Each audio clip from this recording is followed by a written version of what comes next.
வணக்கம். இன்னைக்கு பார்த்தீங்கன்னா, சென்னை தலைமைச் செயலகத்துக்கு எதிரில் இருக்கக்கூடிய கப்பற்படை வீரர்களுடைய சங்கம் அப்படிங்கிற நடக்கிற ஒரு அலுவலகத்தில் ஒரு சிறப்பான ஒரு நிகழ்வு நடந்தது. அடிப்பொலி கேள்விகளுக்கு சரவடியா அண்ணன் கொடுத்த பதில், அண்ணன் சீமான் அவர்கள் கொடுத்த பதில்களை பற்றி நம்ம இதில் பேசலாம். இதில் பார்த்தீங்கன்னா, இது என்ன ஒரு நிகழ்வுனா, கிறிஸ்தவ அமைப்புகள் சில சேர்ந்து போதகர்கள், ஊழியர்கள், இன்னும் சின்ன சின்ன கிறிஸ்தவ அமைப்புகள், சமூக நீதி பேரமைப்புன்னு ஒரு கிறிஸ்தவ அமைப்பு இருக்குது. இது எல்லாமே சேர்ந்து ஒரு நிகழ்வு ஏற்பாடு பண்ணியிருந்தாங்க. எப்படின்னா, வாதாடுவோம் வாருங்கள் அப்படிங்கிற மாதிரி. ஏன்னா கிறிஸ்தவர்களுக்கு எதிரானவர் அண்ணன் சீமான் அவர்கள், நாம் தமிழர் கட்சி கிறிஸ்தவர்களுக்கு எதிரானது அப்படின்னு ஒரு போலி பரப்புரை இருக்கிறனால அது அநேக கிறிஸ்தவர்கள் மத்தியில் அது ஒரு பேசுபடு பொருளாக இருந்ததோட மட்டும் இல்லாமல் இது பாஜகவோட பி டீம். அதனால நாம திருட்டு திமுகவை தான் ஆதரிக்கணும். அவங்க நம்ம கோவணத்தை உருவி நடுத்தருவில் விட்டா கூட பரவாயில்ல, நாம திமுகவுக்கு தான் ஆதரவளிக்கணும் அப்படின்னு கிறிஸ்தவர்கள் கங்கணம் கட்டிட்டு அப்படியே இயேசுபிரா நீதியின் பாதையில் செல்லுங்கள்னா இவங்க அநீதியின் பாதையை தேர்ந்தெடுக்கிற ஒரு கோர நாட்களில் இந்த நிகழ்வு ஒரு அருமையான நிகழ்வாக பார்க்கப்படுது. ஏன்னா இது கண்டிப்பாக இப்படி ஒரு நிகழ்வுகள் அமைய வேண்டிய கட்டாயம் இருக்குது. நான் அடிக்கடி நினைக்கிறது உண்டு, இப்படி ஒரு கிறிஸ்தவ சமூகத்தில் அண்ணனை பிஜேபிக்கு ஆதரவான ஆள் மாதிரி சித்தரிக்கிறதுல திமுக பேர் வாங்கிட்டு இருக்குது. அப்போ இதை மாத்திரம்னா அண்ணன் கிறிஸ்தவர்களோட உரையாடணும், கிறிஸ்தவர்களின் சந்தேகங்களுக்கு பதில் அளிக்கணும். நான் எந்த மதத்திற்கும் அப்பாற்பட்டவன், ஒரு தலைவன் என்கிறவன் அனைத்து மதங்களுக்கும், அனைத்து மொழிகளுக்கும், அனைத்து இனங்களுக்கும், அனைத்து அதாவது ஜாதிகளுக்கும், சமூகங்களுக்கும் பொதுவானவனாக தான் இருக்கணும். அவன் தன் மாநிலத்தில் வாழ்கின்ற, தன் கைக்குள் வருகின்ற மக்கள்ல வேறுபாடு பார்க்கக்கூடாது, சமத்துவமாக தான் நிற்கணும் அப்படிங்கிறது நியதி. அது இறை நியதியும் அப்படிதான், நம்ம மனித நியதியும் அப்படிதான், இயற்கை நீதியும் அப்படிதான், நியதியும் அப்படிதான். அப்போ இதை அண்ணன் தன்னை வெளிப்படுத்தணும், இதுக்கு ஒரு களம் அமையாதா அப்படின்னு நிறைய நாட்கள்ல நினைச்சது உண்டு. ஏன்னா இந்த 4 அதாவது காங்கிரஸ், பாஜக, திருட்டு திமுக, அதிமுக இத்தனை ஆண்டுகள் இருந்தும் இவங்க ஊழல் பெருச்சாளிகளாகவும், மதவரி சாயம் பூசி தலைவர்களாகவும், சமூக வரி பிடித்தவர்களாகவும் இருக்காங்க. இவர்கள் நம் இனத்தை சார்ந்தவர்கள் அல்ல, இவர்கள் மாற்றாந்தாய் மனப்பக்குவத்துடன் தான் இவங்க நம்மளை ஆண்டுகிட்டு இருக்காங்க அப்படிங்கிற புரிதல் வந்தனால தான் ஒரு மாற்றுக் கட்சி இதுவரைக்கும் ஆட்சி அரியணை ஏறாம இனிமே தான் தான் யாருன்னு நிரூபிக்கணும், அதிகாரம் வந்த பிறகுதான் நாம் உண்மையான மாற்றுக் கட்சி என்று நிரூபிக்கக்கூடிய வகையில் இருக்கக்கூடிய ஒரு கட்சியை நம்ம தேர்ந்தெடுக்கிறோம். ஏன் தேர்ந்தெடுக்கிறோம்னா, ஒன்று நமக்கு நல்லாவே புரியுது, இவர்களுக்கும் நாம் தமிழருக்கும் பாஜகவுக்கும் இம்மி அளவு கூட தொடர்பு கிடையாது. நாதாக்கா வடதுருவம்னா பாஜக தென் துருவம் அப்படிங்கிறது நமக்கு புரிஞ்சனால தான் நாம கட்சிக்குள்ள போயிருக்கோம். ஆனா இது நிறைய பேருக்கு புரியாமலே கண்ணை மூடிட்டு ஆயர்கள் ஆலயங்கள்ல சொல்றத, பிஷப்புகள் ஆலயங்களில் சொல்கிறத, அதே மாதிரி முஸ்லீம் ஜமாத்துகளில் சொல்கிறத அப்படியே கேட்டு கண்ணை மூடிட்டு ஓட்டு போட்டுட்டு இருக்காங்க. அப்போ அதை மாற்றுறதுக்கு அண்ணன் தன்னை வெளிப்படுத்தணும், தன் மனநிலையை, கிறிஸ்தவர்கள் முஸ்லீம்கள் மீது கொண்ட மனநிலை எப்படிப்பட்டது அப்படிங்கிறத வெளிப்படுத்தணும்னு ஒரு பேராசை இருந்தது. அது இப்போ இந்த நிகழ்வு மூலம் வெளிப்பட்டிருக்கு. இட்லி வேணுமான்னு கேட்ட கருணாநிதியை ஓட்டு போட்டீங்கன்னு கேட்டா உங்ககிட்ட கன்னியாஸ்திரிகள் எல்லாம் கன்னியாஸ்திரிகள் ஒன்றும் இல்லையே என்ற கருணாநிதியை உங்களால மன்னிக்க முடியும், என்னையும் மன்னிக்க முடியாது, என்னையும் இது பண்ண முடியாது, எல்லாத்தையும் மன்னிக்கிறேன். எனக்கு அத்தனை மன்னிச்சாலும் நீங்க மன்னிக்க மாட்டீங்க. அதுதான் சிறுபான்மை இல்லை என்று நீங்கள் அடிக்கடி சொல்லிக்கிட்டே இருக்கிறீங்க. அது சிறுபான்மை நிறுவனங்கள் நடத்துகின்ற, சிறுபான்மை சலுகையை பயன்படுத்தி கொண்டிருக்கின்ற திருச்சபைக்கு அது மிகப்பெரிய சவாலாக இருக்கிறது. என்னையை இந்த நிலத்தில் சிறுபான்மை என்று சொன்னவர் யார் என்றால் தெலுங்கர், கன்னடர், மலையாளி, இவர்தான் உண்மையிலேயே சிறுபான்மை. இந்த நிலத்தை ஆண்ட இவர்கள் தான் சிறுபான்மை. கால்டுவெல் திராவிடம் தெரிந்தார்ல, திராவிட மொழிகளின் ஒப்பிலக்கணம் இருந்தால் கால்டுவெல்ல வச்சிருப்பான், எல்லிச கொண்டாட மாட்டான். இவன் என்ன இப்படி சொல்லிக்கிட்டே இருந்தான், அவன் பார்த்தா தீட்டு தொட்டா தீட்டுனா, அவன் வெள்ளக்காரன் வந்தான், அவன் சமயம் பாருங்க, அவனுக்கு ஒண்ணு இல்லை, அவன் வெள்ளையா இருந்தான், நாங்க கருப்பா இருந்தோம், எங்களை தொட்டா தீட்டுனா அவன் தொட்டான். ஆண்டவர் கட்டருக்கு தோத்திரம்னா ஆமா தோத்திரம் தான். இங்கே சாதிய இழிவு தீண்டாமையை ஒழிப்பதற்கு வந்த எதிர் புரட்சியாக இஸ்லாமும் கிறிஸ்தவம் பற்றி பரவிச்சு. இப்ப இந்த கூட்டத்துல வந்திருந்தவர்கள் நிறைய பேர் கேள்விகள் கொடுத்தாங்க. நான் எந்த கேள்வியும் கொடுக்கல. ஏன்னா என்னுடைய கேள்விகளுக்கு பதில் காணொலிகள் மூலம், அண்ணன் பேசிய காணொலிகள் மூலம் கிடைச்சனால தான் கட்சிக்குள்ளேயே நம்ம நுழைஞ்சோம், ஏற்கனவே சொன்ன மாதிரி. அதனால எனக்கு நம்ம தெளிவாக இருக்கிறனால எனக்கு எந்த கேள்விகளும் இல்லை. ஆனால் நான் ஒரு இடத்துல பேசினேன், அது என்னதுங்கிறதையும் நான் சொல்கிறேன். அப்போ பல கேள்விகள் கேட்கப்பட்டது, எல்லாரும் எதிர்பார்த்த மாதிரி கேட்கப்பட்ட ஒரு முக்கியமான சில விடயங்களை மட்டும் இதில் பகிர்ந்துக்கலாம்னு நினைக்கிறேன். இப்போ பார்த்தீங்கன்னா, கிறிஸ்தவர்களை சாத்தானின் பிள்ளைகள்னு சொல்கிறீங்களே, இதுக்கான விளக்கம் என்ன? ஏற்கனவே இங்கே நிறைய காணொலியில் கூறி இதில் கேட்கப்பட்ட கேள்விகள் எல்லாத்துக்கும் அண்ணன் பேட்டிகள் மூலம், பொதுக்கூட்டங்கள் மூலம் விளக்கம் கொடுத்துட்டாங்க. இருந்தாலும் நீங்கள் இதை ஒரு தடவை உங்கள் இந்த நேரலையில் சொல்லுங்க அப்படிங்கிற மாதிரி கேட்கவும் அவங்க சொன்னாங்க. வழக்கம் போல கிறிஸ்தவம் அல்லது நபிகள் நாயகம் கொண்டு வந்த மார்க்கங்கள் இயேசுபிரான் கொண்டு வந்த மார்க்கம், நபிகள் நாயகம் பேசிய மார்க்கம் அநீதிக்கு எதிராக தான் நாங்கள் வந்தோம்னு சொல்லப்பட்ட மார்க்கம். அநீதி எங்கே இருந்தாலும் நாங்கள் அதை நியாயம் கேட்போம், நாங்கள் அந்த குரல் எழுப்புவோம், அநீதிக்கு எதிராக எங்களுடைய நடவடிக்கைகள் இருக்கும். இந்த உலகத்தில் அநீதி அநீதி அநீதியாகவே இருக்குது, அந்த அநீதி கட்டமைப்பை உடைக்க தான் நாங்கள் நீதி செய்ய தான் வந்தோம்னு பேசினவங்க 2 பேரும். அப்போ அந்த மார்க்கத்தை பின்பற்றுகிறவங்க நீங்கள் எப்படி அநீதிகளின் கூடாரமும் கயவர்களின் ஊழலின் கூடாரமும் திருட்டுகளின் கூடாரமா இருக்கக்கூடிய இந்த அதிமுக திமுகவுக்கு மாற்றி மாற்றி வாக்கு போடுறீங்க. பேய்க்கு பயந்து பிசாசுக்கு போடுறீங்க, பிசாசுக்கு பயந்து பேய்க்கு போடுறீங்க. அதனால தான் நீங்கள் வந்து ஒரு தேவனின் பிள்ளைகளாக இருக்க வேண்டியவங்க சாத்தானின் செய்கைகள் செய்யணும். அதுக்கு நிறைய அவர் அட்டவணை போட்டார். இதெல்லாம் சாத்தானின் செயல். ஊழல் பண்ணுறது, லஞ்சம், அடுத்தவன் நிலத்தை அபகரிக்கிறது, அளவுக்கு அதிகமாக சொத்துக்கள் சேர்ப்பது, அடுத்தது கோடிக்கணக்கில் சுருட்டி பதுக்கிறது, மக்களை இம்சப்படுத்துறது, மக்களுடைய நல வாழ்க்கையில் அக்கறைப்படாமல் இருக்கிறது, சாராயம் காட்சி விற்கிறது, இது எல்லாமே சாத்தானின் செயல் தானே. அப்போ அவைகளை செய்கின்ற அதிமுக திமுகவுக்கு நீங்கள் ஓட்டு போடுறீங்கன்னா அப்போ நீங்கள் யாருடைய பிள்ளைகள்? இப்போ நீங்களே சொல்லுங்கள், நீங்கள் யாருடைய பிள்ளைகள்னு சொல்லுங்கள். சாத்தான் செயல்களை ஆதரித்து ஓட்டு போடும் நீங்கள் யாராக இருக்க முடியும் அப்படின்னு இதை உங்ககிட்டயே விட்டுறேன், கிறிஸ்தவர்கள்கிட்டயே விட்டு நீங்களே நிரப்பிக்கிடுங்க. நாங்கள் சொல்லும் போது தானே உங்களுக்கு வதைக்குது. எத்தனையோ போதகர்கள் எல்லா ஞாயிற்றுக்கிழமை கூட்டங்களிலும் சாத்தானின் பிள்ளைகளே, நீங்கள் விரியன் பாம்பு குட்டிகளே அப்படி கூப்பிட்டு நீங்கள் பாவம் செய்யாதீங்கன்னு சொல்கிறாங்க. அப்பெல்லாம் வராத கோபம் ஒருத்தர் உண்மையை உறக்க சொன்னோன்னே, அதான் எல்லாரும் சொல்கிற மாதிரி சொல்கிற ஆள் தான் உங்களுக்கு பிரச்சனையை தவிர அவர் சொல்கிற உண்மை கிடையாது. அவர் உண்மையே பேசினாலும் சீமான் சொல்லக்கூடாது. சீமான் இதை சொன்னனால நாங்கள் ஏற்றுக்க மாட்டோம் அப்படிங்கிற ஒரு வைராக்கியம் தான் உங்களுக்கே தவிர வேற எதுவும் கிடையாது. இப்போ சாத்தானின் பிள்ளைகள் அடுத்தது வந்து ஏன் கிறிஸ்தவர்கள் நீங்கள் வந்து இந்த திருட்டு திமுகவுக்கு ஓட்டு போடக்கூடாது, அதில் ஏதாவது வேத வசனம் இருக்கா அப்படின்னு கேட்டிங்கன்னா நீங்கள் நாள் முழுக்க வாசிச்சிருப்பீங்க. ஒருத்தரும் கேட்டால், ரொம்ப வயசானவங்களெல்லாம் கேட்டால் சொல்கிறாங்க, நாங்கள் 30 முறை வாசிச்சிட்டோம், 60 முறை வாசிச்சிட்டோம், 100 முறை வாசிச்சிட்டோம், இன்னும் ஒரு சுற்று வந்துட்டேன்னா 100 முடிக்க போகிறேன்லாம் சொல்கிறீங்களே, உங்கள் கண்ணுக்கு வசனங்கள் தெரியலையா? இப்போ நான் ஒரு வசனம் சொல்கிறேன். நீங்கள் திருடனோடு ஒருமித்து போகிறீர்கள். அப்புறம் ஒரு கடினமான வார்த்தை வருது, ஒரு மோசமான செய்கை குறிக்கின்ற ஒரு வார்த்தை வருது, அதிலும் உங்களுக்கு பங்குண்டு அப்படின்னு வருது. அப்போ என்ன சொல்ல வராரு? திருடனோட நீங்க ஆதரவளித்து, திருடனை ஆதரவளித்து அவனை பின்பற்றி போகும்போது அதுல உங்களுக்கு பங்குண்டுன்னு சொல்றது. அப்ப நீங்க யார்? இப்போ திமுக திருடுகின்ற, லட்சக்கணக்கில் கோடிக்கணக்கில் திருடுகின்ற, ஊழல் செய்கின்ற, சாராயம் விற்கின்ற, மதுபான கொடுத்து குடிமக்களை கெடுக்கின்ற, உயிரை பறிக்கின்ற இந்த திமுக அதிமுகவை பின்பற்றுகிற நீங்கள் யாரு? அப்போ உங்களை என்னன்னு சொல்லணும்? திருடர்கள்னு சொல்லணுமா, இல்லை திருட்டில் பங்குதாரர்கள்னு சொல்லிடுவோமா? திருடர்கள்னு சொன்னால் உங்களுக்கு கோபம் வந்துடும். திருட்டில் பங்குள்ளவர்கள், திருட்டில் பங்குதாரர்கள், திருட்டின் பங்குதாரர்கள் அப்படின்னு வச்சுக்கோங்க. நீங்களே வச்சுக்கோங்க. நீங்களே இந்த வசனத்தை வச்சு பார்த்து இது வரைக்கும் நீங்கள் ஓட்டு போட்ட கட்சி என்னென்ன ஊழல் லஞ்ச லாவணியம் செஞ்சிருக்குங்கிறத நிறுத்து பார்த்துட்டு அதற்கு ஓட்டு போட்ட நீங்கள் யார், அதற்கு போலியா இப்படி பரப்புரை பண்ணி ஒரு மாற்று கட்சியை அவமானப்படுத்திட்டு இருக்கக்கூடிய நீங்கள் யாருங்கிறத நீங்களே உங்கள் நெத்தியில் எழுதிக்கோங்க. சரியா? அடுத்தது பார்த்தீங்கன்னா அதே மாதிரி வசனம் என்ன சொல்லுதுன்னா, தீமை செய்யும்படி பெரும்பான்மையானவர்களை பின்பற்றாதீர்கள் அப்படின்னு சொல்லுது. இப்போ போட்ட ஒரு பெரிய அட்டவணை போட்டனே, அதெல்லாம் நன்மையில் வருமா தீமையில் வருமா? தீமையில் தானே வரும். இப்போ நான் இதை ஏன் சொல்கிறேன்னா, என்னுடைய ஆலயத்தில் என்னோட ஒரு சிலர் பேசுவாங்க இல்லையா, பேசும்போது இப்படி நாம் தமிழர் கட்சியில் இருக்கியாமா, ஆமாம் அப்படிங்கும்போது நீங்கள் நாம் தமிழருக்கு போடுங்க, எதுக்கு இந்த திருட்டு திமுக அதிமுகலாம் போடுறீங்க அப்படின்னு கேட்பேன். அதே மாதிரி அவங்க செய்கிற அந்த இவ்வளவு செய்கிறாங்களே, இப்போ நீங்கள் இந்த ஆலயத்தில் வச்சு சொல்லுங்கள், இவங்க செய்கிறது நியாயமா அப்படின்னு கேட்கும்போது ஆலயங்கிறதுனால ஒத்துக்குவாங்க. ஆமாம், அவங்க அவ்வளோ திருட்டு பண்ணுறாங்க, ஊழல் பண்ணுறாங்க, என்னமா பண்ணுறது, அவங்க வந்து நாம் தமிழர் வந்து ஒரு சின்ன கூட்டமாக இருக்குது, அவங்க எவ்வளோ பெரிய கூட்டம் அதிமுக திமுக, யார் வந்து அதிகமாக இருக்காங்களோ அவங்களுக்கு தானே நம்ம ஓட்ட போடணும் அப்படிங்கிற மாதிரி ஒரு மனோபாவத்தை அவங்க வெளிப்படுத்தியிருப்பாங்க. அதுக்கு தான் சொல்கிறேன், கிறிஸ்தவர்களே, நீங்கள் நித்தம் நாங்கள் பைபிள் வாசிக்கிறோம் அப்படின்ட்டு ஆலயத்தில் பழிக்கடையாக கிடக்கிறவங்களே என்ன தப்பு பண்ணுறீங்க? மாற்றி இந்த திமுக அதிமுக தான் போடுறீங்க. ஆனால் வசனம் தெளிவாக சொல்லுது, தீமை செய்யும்படி பெரும்பான்மையானவரை நீங்கள் பின்பற்றாதீர்கள் அப்படின்னு சொல்லுது. பின்பற்ற நீங்கள் யாரு? அது பாவமா, இறைவனுக்கு பிடிக்காத காரியமா, இல்லை பிடிக்கிற காரியமானு நீங்களே முடிவு பண்ணுங்க. உங்களுக்கு வசனத்தை நான் எடுத்து வைக்கிறேன், நீங்கள் யாருங்கிறத நீங்களே முடிவு பண்ணிடுங்க. அடுத்தது பார்த்தீங்கன்னா, அடுத்து என்ன கேட்டாங்கன்னா, ஒருத்தர் எழுப்பி என்ன கேட்டாருன்னா, அவர் கிறிஸ்தவர் தான், அவர் கேட்டார், நீங்கள் வந்து ஆட்சிக்கு வந்தீங்கன்னா கிறிஸ்தவர்களுக்கு என்ன செய்வீங்கன்னு. முதல்ல இந்த கேள்வியில் எனக்குமே உடன்பாடு இல்லை. இதை வந்து இதில் உள்ள ஏன் உடன்பாடு இல்லைங்கிறத நான் சொல்கிறேன். கேட்கவும் திருப்பி அண்ணன் கேட்டாங்க, நான் மனசில் நினச்சதான் அண்ணன் கேட்டாங்க, கிறிஸ்தவர்களுக்கு நான் ஏன் தனியாக செய்யணும் அப்படின்னு கேட்டாங்க. அவர் திருப்பி நீங்கள் என்ன செய்வீங்கன்னு சொல்லுங்கள். அதை ஒரு மாதிரி அவரை அண்ணனை போட்டு இப்போ திமுக இப்படி பண்ணுது, பாஜக இப்படி பண்ணுது, பாஜக வந்தால் நாம் அவஸ்தைப்படுவோம் தானே கிறிஸ்தவங்க பயப்படுறாங்க, அப்போ இந்த கிறிஸ்தவர்களுக்கு நீங்கள் என்ன செய்வீங்கன்னா, அண்ணன் வந்து உறுதியாக என்ன சொன்னாங்க, கிறிஸ்தவர்களுக்கு எதுவுமே செய்ய வேண்டியது இல்லையா, நான் என்ன செய்யணும் அப்படின்னு கேட்டுட்டு இருந்தாங்க. அதுக்கப்புறம் இறுதியாக என்ன சொன்னாங்க, நிறைய கிறிஸ்தவர்களுக்கு எதிராக ஆலயங்கள் இடிக்கப்படும் போது, மதுரையில் ஒரு ஆலயம் இடிக்கப்படும் போது அண்ணனே போய் நின்று அதுக்கு ஆர்ப்பாட்டம் பண்ணி ஆதரவு கொடுத்ததை சொன்னாங்க.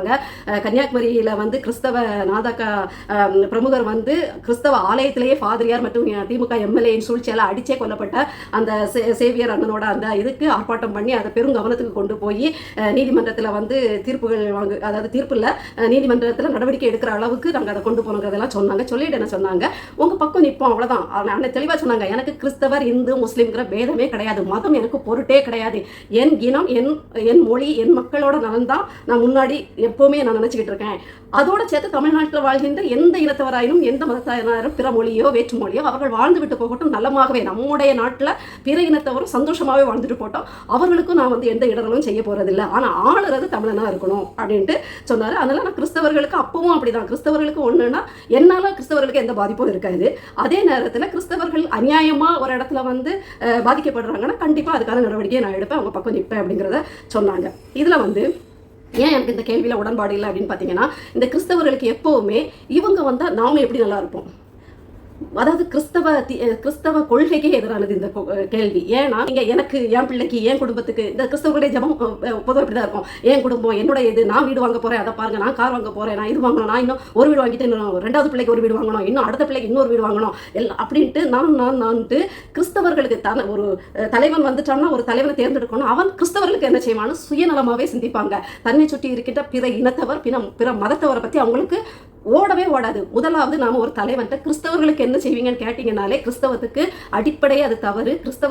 கிறிஸ்தவர்களுக்குன்னு சிறப்பா ஸ்பெஷலான்னு சொல்லுவாங்க இல்லையா, ஸ்பெஷலா எதுவும் செய்ய வேண்டியதில்லை.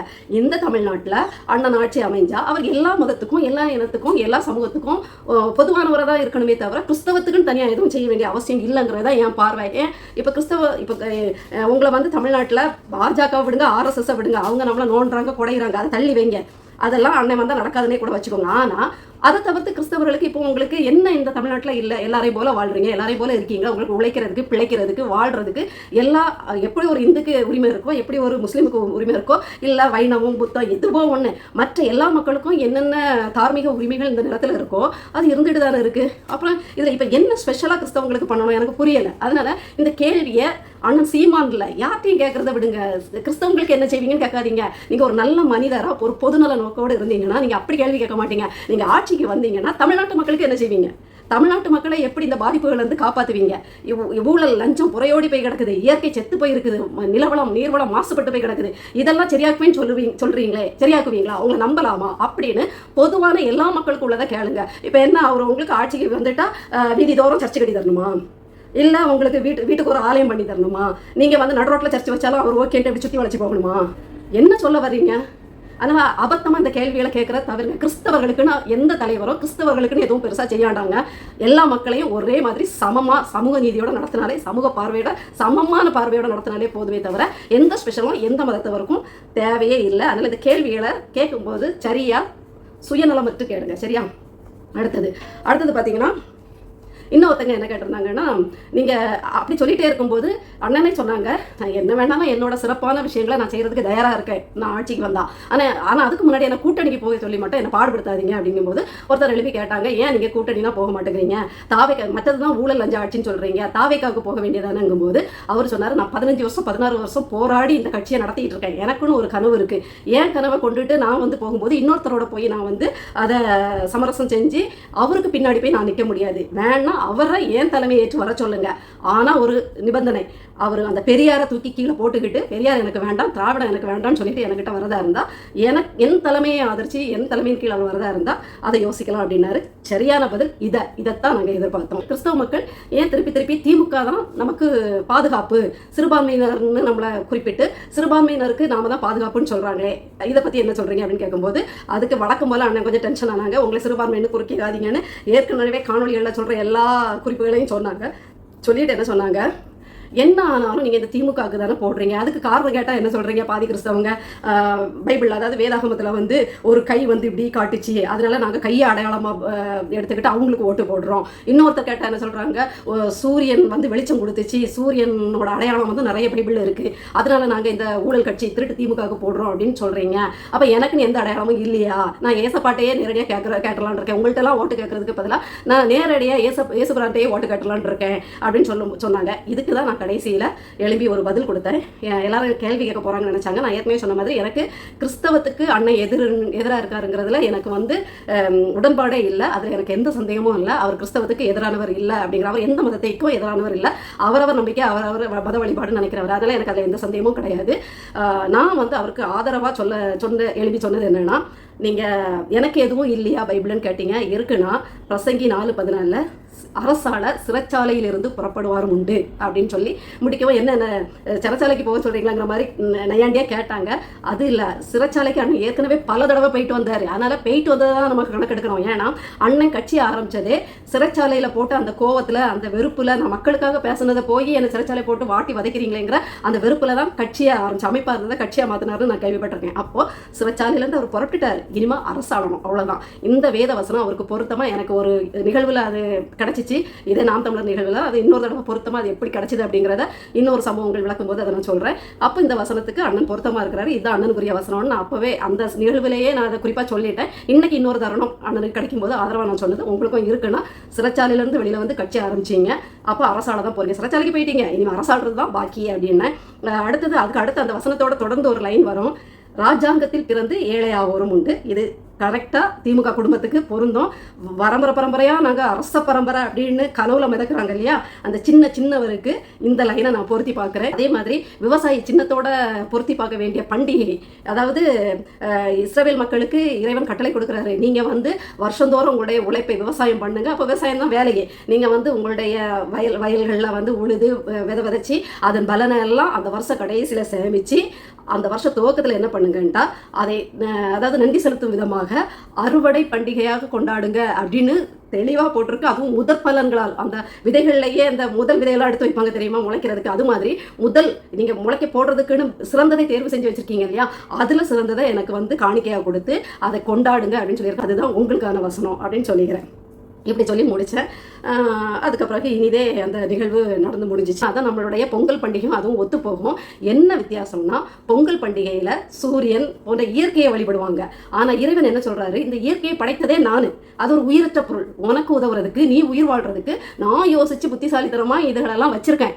நீ என்ன அதை படைச்ச என்ன தான் துதிக்கணுமே தவிர, இதெல்லாம் படைச்சிட்டு, அதாவது இந்த முதற்பலன் காணிக்கையெல்லாம் எனக்கு செலுத்திக்கிட்டு தேவனேன்னு என்ன தான் புகழுமே தவிர, நான் உருவாக்குன அந்த படைப்புகள், நீ எப்படி என் கண்ணு முன்னாடி ஒரு படைப்போ அது மாதிரி தான் சூரியனும் ஒரு படைப்பு. நீ அது உயிருள்ள பொருள், அது உயிரற்ற பொருள். அந்த உயிரற்ற பொருளை நீ கும்பிடக்கூடாது, என்ன கும்பிடணும் அப்படிங்கிறதா சின்ன நூலிலே வித்தியாசமே தவிர, மற்றபடி அந்த அறுவடை பண்டிகையும் நாம் தமிழர் திருநாள்னு கொண்டாடுகின்ற பொங்கல் பண்டிகையும் நோக்கம், கொண்டாடும் நோக்கம் ஒன்று தான் அப்படிங்கிறதையும் நான் இதில் தெரிவிச்சுக்கிறேன். அடுத்தபடியாக பார்த்தீங்கன்னா, நம்ம ஏற்கனவே காணொலியில் சொன்ன மாதிரி பயந்தார் ஸ்டாலின், பறந்தார் டெல்லின்னு நம்ம வந்து சொல்லியிருந்தோம் இல்லையா, அதாவது டெல்லிக்கு பயந்தார் பறந்தார் முதல்வர் அப்படின்னு நம்ம போட்டிருந்தோம் இல்லையா, அது உண்மை ஆயிடுச்சு. நிறைய சமூக ஊடகங்களில் ஏற்கனவே தீர்க்க தரிசனமாக சொன்ன மாதிரி தன்னுடைய மகனை காப்பாற்ற டாஸ்மாக் ஊழல் வழக்கில் சிக்கி இருப்பது தன்னுடைய மகன் அப்படிங்கிற உண்மை தெரிஞ்ச உடனேயே ஐயா முதல்வர் பறந்துட்டாரு. ஊட்டி சுற்றுலாவை மூட்டை முடிச்ச கட்டி பேக்கப் பண்ணிட்டு டர்ன்னு விமானம் போய் இறங்கி பார்க்க வேண்டிய அம்மையாரை பார்த்து, இப்போ அது உண்மையா இல்லையாங்கிறதுக்கு ஆதாரமாக சொல்லட்டுமா, இவர் தன்னுடைய மகனுக்காக தான் போனார், வேற எந்த நிதி ஆலோசனைக்கும் இல்லை, நாங்கள் நிதி தந்துடுறோம்னு சொல்கிற அந்த ஆலோசனைக்கு தான் போனார். அவர் வந்து போனது மக்கள் நலனுக்காகவோ கட்சி நலனுக்காகவோ இல்லைன்னா இந்திய நலனுக்காகவோ கிடையாதுன்னு சொல்லியிருந்தோம் இல்லையா. ஆமாம், அவர் போனதுக்கு கைமேல் பலன் கிடைச்சிருக்கு, தலைமேல் பலன் கிடைச்சிருக்குன்னு கூட சொல்லலாம். உச்ச நீதிமன்றத்தில் கவாய் அப்படிங்கிற ஒரு மாண்புமிகு நீதிபதி அவர்கள் டாஸ்மாக் வழக்கில் வந்து உச்ச நீதிமன்ற ஆணையாக கொடுத்திருக்காரு. அதாவது உச்ச நீதிமன்றத்தில் இது நடந்திருக்கு, தடை விதிச்சிருக்காரு. அமலாக்கத்துறை வந்து டாஸ்மாக் ஊழலை விசாரிக்கிறது கூடாது அப்படின்ட்டு ஒரு இடைக்கால தடையை கொடுத்திருக்காரு. எப்படி விமானத்தில் பட்டுன்னு வர்றதுக்கு சட்டுன்னு ஒரு நிவாரணம் கிடைச்சிருச்சா? நான் தான் ஏற்கனவே காணொலியில் சொன்னேன்ல, இன்னும் நிறைய பேர் சொன்னாங்க, நானும் சொன்னது அதுதான். இந்த டெல்லி சாம்ராஜ்யம், இந்த டெல்லி ஒன்றிய அரசு வந்து ஒரு நாளும் திமுக குடும்பத்தின் மேல் கை வைக்காது, இவர்களை கைது செய்யாது, இவர்களை ஆவணத்தோடு எடுத்து ஆவண ஆதாரத்தோடு நீதிமன்றத்தில் நிறுத்தி தண்டனை வாங்கி கொடுக்காது. இவர்களுக்கு இந்த ஒன்றிய அரசின் பைகளை நிரப்புவது அதிமுக, திமுக போன்ற பெரும் கட்சிகள். இந்த கட்சிகள் ஊழல் செய்வது அவங்களுக்கு பிடிக்கும். ஏன்னா இவங்க கஷ்டப்பட்டு மூளை கசக்கி திட்டம் போட்டு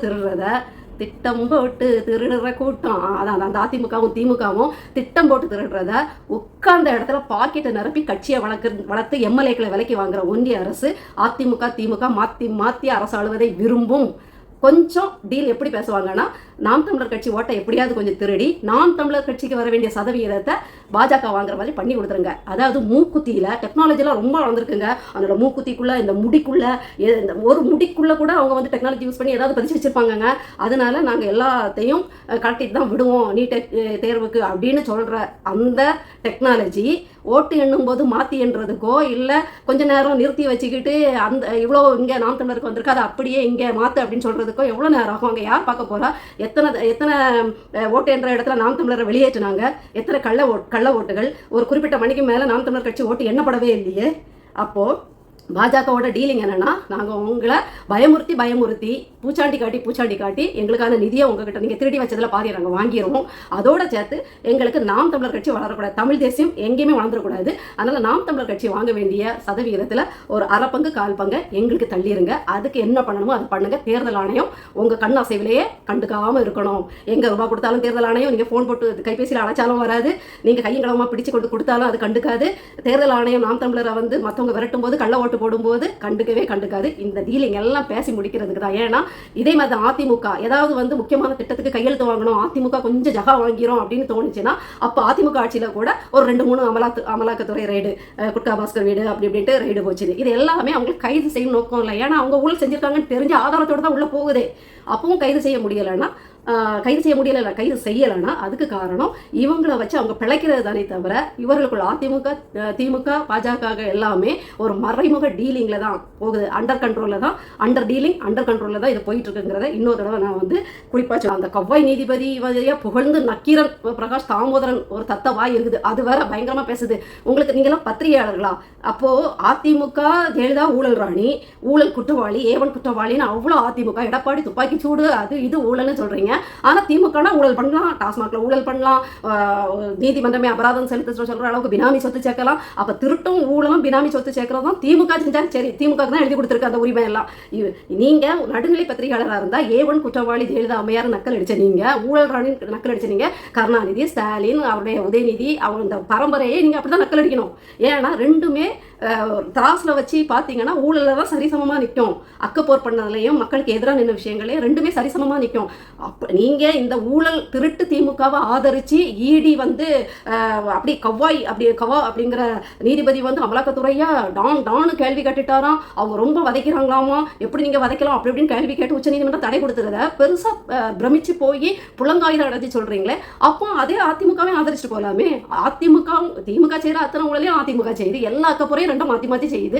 அப்போ திமுகவை மட்டும் ஏன் ஆதரிக்கணும்? அதிமுகவையும் ஆதரிச்சு போங்களேன். ஏன்னா உங்கள் பாக்கெட்டு கொஞ்சம் பத்திரிகையாளர்களுக்கு அதிமுக வாய்க்கரிசி போடும், இன்னும் கொஞ்சம் பத்திரிகையாளர்களுக்கு திமுக வாய்க்கரிசி போடும். இப்படி ரெண்டு கிட்டையும் இங்கே வாங்கி தின்னுங்கிட்டு மாற்றி எதையாவது பேசிகிட்டு இருங்க. நீங்களாம் மனசாட்சி கெட்டவங்க. நீங்கள் நக்கீரன்கிற பேரெல்லாம் மாற்றிடுங்க. நெற்றிக்கண்ணை திறப்பினும் குற்றம் குற்றமேனு பொய்யா புழுகாமல் காசு தந்தால் குற்றமும் குற்றமாகாது அப்படின்ட்டு மாற்றிடுங்க. நக்கீரனில் கீரன் விழுந்து போச்சு. அதனால் இன்னும் அசிங்கமாக சொல்லலாம், நக்கீரன் அப்படிங்கிறதுக்கு இன்னும் அசிங்கமாக கூட பிழைக்கிற கூட்டம் அப்படின்னு கூட சொல்லலாம். அதை நான் என் வாயால் சொல்ல விரும்பலை. அப்படிப்பட்ட ஊழல் திமுக சரியாம், ஆனால் ஊழல் அதிமுக சரியில்லையா. ரெண்டுமே சரியில்லைன்னு பேசுகிறவன் தான் நேர்மையானவன். எனக்கு தெரிஞ்சு பாஜக, காங்கிரஸ், திமுக, அதிமுக சரியில்லைன்னு எவன் சொல்கிறானோ அவன் தான் நல்லவன், அவன் தான் நேர்மையான பத்திரிகையாளன் அப்படிங்கிறத நான் இதில் தெளிவாக சொல்லிக்கிறேன். அது மாதிரியே அண்ணாமலை அவர் வந்து பாஜக மாநில அதாவது தலைவராக இருக்கும்போது டிஎம்கே ஃபைல்ஸ் அப்படின்ட்டு 1ஆம் பாகம் 2ஆம் பாகம் ரிலீஸ் பண்ணி அந்த ரிலீஸ் பண்ண ஊழல் குற்றச்சாட்டுப்படி எல்லாரும் அரெஸ்ட் ஆகிட்டாங்களா, எல்லாரும் கைது பண்ணி இப்போ ஜெயிலில் இருக்காங்களா? டிஎம்கேல எந்தெந்த அமைச்சர் என்னென்ன சொத்து சேர்த்து வச்சிருக்காரு, எப்படி சேர்த்து வச்சிருக்காரு, அவங்க அதை பண்ணுறாங்க இதை பண்ணுறாங்க, ஊழல் லஞ்சம் லாவணியம்ட்டு பெரிய டிஎம்கே ஃபைல்ஸ்னு பெரிய குறும்படங்கள்லாம் போட்டு வச்சாரு. இப்போ அதனால என்ன பயன்னு கேட்குறேன். இதை பார்த்துட்டு வேறு அண்ணாமலையார் தான் அடுத்து காப்பாற்ற வந்த ரட்சகன் இங்கே இருக்கக்கூடிய தமிழ்நாட்டு கூமுட்டைகள் வேற அண்ணாமலையார்ன்ட்டு ஃபயர் விட்டு தெரிஞ்சது என்ன பிரயோஜனம்? இப்போ அண்ணாமலை அவர்கள் வந்து நடவடிக்கை எடுக்கக்கூடிய ஒன்றிய அரசின் பிரதிநிதியாக இருக்கார். அப்போ அவர் உண்மையிலே அந்த டிஎம்கே ஃபைல்ஸை வெளியிட்டதன் நோக்கம் என்னவா இருக்கணும்? அதன்படி ஒன்றிய அரசை நடவடிக்கை எடுக்க வச்சு நீதிமன்றத்தில் நிப்பாட்டி அவர் போட்ட அந்த ஃபைலில் உள்ள ஆதாரங்கள் அடிப்படையில் இப்போ எல்லாரையும் தீகார் ஜெயிலெலாம் அனுப்பியிருக்கணும். ஆனால் என்ன ஆச்சு? இல்லை, அதுவும் ஒரு மிரட்டல் தான். எப்படி அமலாக்கத்துறையை அனுப்பி மிரட்டுறதோ அதே மாதிரி இந்த மாதிரி எங்ககிட்ட எல்லாம் இருக்குது பார்த்துக்கோங்க, கொஞ்சம் அப்படி கொஞ்சம் எசைஞ்சு போங்க அப்படிங்கிற மாதிரி டீல் பேசுறதுக்கு ஒரு முன்னோட்டம் காட்டுறது தான் இந்த ஊழல் பட்டியல் வெளியிடுறது எல்லாமே. ஊடக சந்திப்பு நடத்தி அப்படி ஃபயர் விட வச்சுட்டு அதுக்கப்புறம் என்ன ஆச்சு? அவர் சொன்னதில் ஒருத்தராவது இப்போ ஜெயிலில் இருக்காங்க.